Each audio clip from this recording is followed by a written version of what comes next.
الاله ازيز دي واحده والاله ازيز ده واحد. وزيز وزوزة.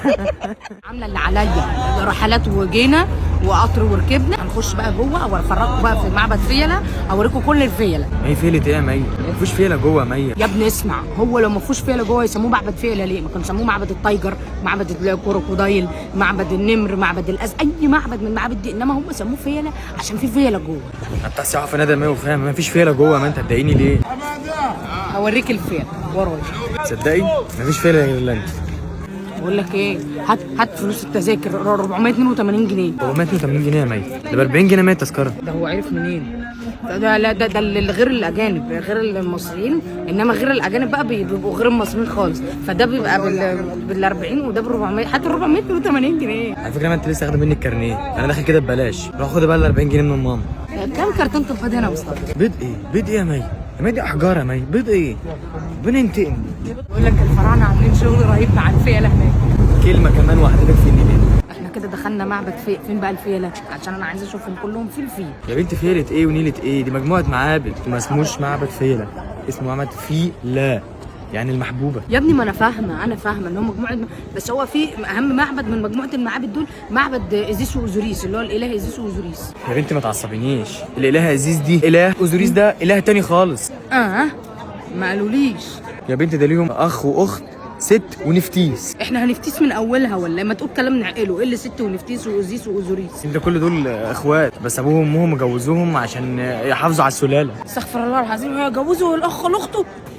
ده اخر الزمان اللي احنا فيه ده. دي الاسطوره اللي انتصر فيها الخير على الشر. في ايه يا استاذ نجيب الريحاني؟ مالك؟ ايه اللي انت بتعمله والاداء الاوفر ده؟ ما تقول لي مين ست ونفتيس وايزيس واوزوريس، مين اللي عمل ايه في بعض؟ انا هنزل لمستوى تفكيرك وهبسط لك الموضوع. قول يا اخويا قول.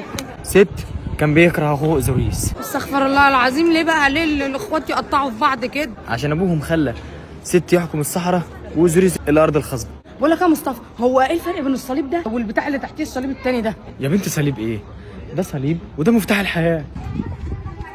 مصطفى، هو مين الراجل ده؟ ده بطليموس التاني اللي بنى معبد ازيس. يعني هي دي الجزيره الغرقان اللي جابوا منها المعبد فيا حطوه في الجزيره الشرقانه؟ شرقانه ايه وغرقانه ايه؟ ما تضايقنيش معاك. انا مش قصدي يعني، بحاول ابسط الموضوع. انا قصدي يعني هم جابوا ازاي المعبد من الجزيره اللي هناك دي وحطوه هنا؟ تفهم في الهندسه؟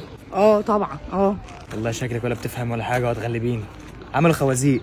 يا عم عيب، عملوا خوازيق ايه؟ فهمني في ايه؟ يا بنت حطوا خوازيق لغايه قاع النهر تحت، بعد كده حطوا مواتير طرد للميه عشان يطلعوا المعبد. تهت عمالي فين فكره الخوازيق دي؟ ما هي سهله، ما انا عارفاها، بس هو المعبد ده غرق كام سنه؟ ده غرق 69 سنه، ومنظمه اليونسكو هي اللي انقذته، قطعته 70,000 حته. 70,000 حته؟ عملناهم شقق سندوتشات. سندوتشات ايه وشقق ايه؟ انت كل دماغك في الاكل، ما ترحميني بقى. تشكر درش على المعلومات المهمه دي، عشان اصلا كنت فاهمه اي حاجه. طلع ان هو اسمه فيلا يعني المحبوبه، اللي هي ايزيس، وايزيس دي كان ليها اخ اسمه اوزوريس، استغفر الله العظيم، اتجوزته ومالناش دعوه بموضوع الالهه ولا الكلام ده. واخته واخوهم ست ونفتيس هو اللي بهدل الدنيا وكان هو سبب الشر، وهم كانوا خيرين. يعني ده يعلمنا ان لازم نحب بعض الخير، صح ولا انا فهمت غلط؟ والله ما خارج معاك في حته تاني. خد يا مصطفى، يا مصطفى. يا بنت فهمي، الاله ازيز دي واحده.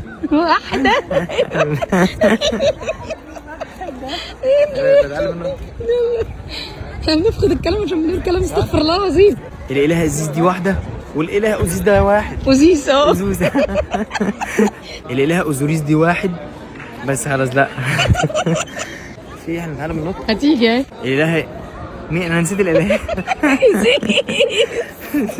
ده غير 69 حته. 69 حته ازاي؟ 69 ايه ده؟ غير 69 سنه 69 حته ازاي؟